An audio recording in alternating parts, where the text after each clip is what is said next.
इसी स्पॉट पे बैठ के मैंने आपके लिए बहुत सारी वीडियोस बनाई हैं, क्योंकि मौसम इतना खूबसूरत है कि मैं यहाँ से हिलना नहीं चाहती, और इसी वजह से मैं अंदर से जाके ग्रीन क्रीम जो एस्ट्रियल क्रीम है वो आपको नहीं दिखा रही।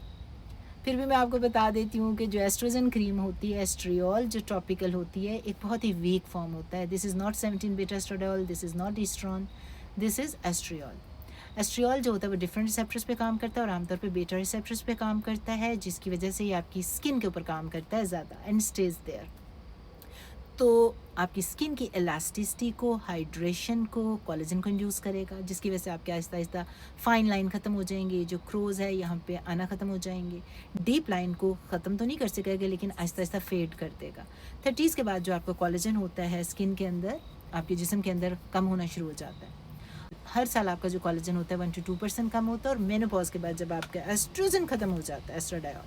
तो आपके पहले 5 साल मेनोपॉज के जो होते हैं उसमें आपको लगेगा एकदम the minute you enter your 50s, आप 40 में अगर अच्छे भी लग रहे थे तो 50s में जाके लगेगा आप अपने आप को देखेंगे, क्योंकि एक सडन डिक्लाइन आ जाएगा एस्ट्रोजन, और एस्ट्रोजन कंट्रोल कर रहा था कोलेजन, और फर्स्ट 5 years ऑफ मेनोपॉज उसमें जो आपका 30% कोलेजन एकदम कम हो जाएगा। इसकी वजह से 40s में अगर आपने अपने आप को बड़ा मेंटेन भी किया हुआ था ना, तो 50s में वहाँ से जाके आपको फ़र्क आना शुरू हो जाता है, और कुछ लोगों को पहले आना शुरू हो जाता है, depending nutrition and healthy lifestyle and उनका स्टेटस क्या है, that what matters, it matters a lot.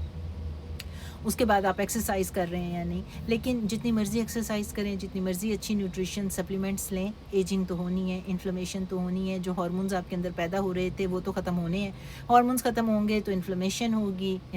होगी, डीएनए डैमेज होगा तो एजिंग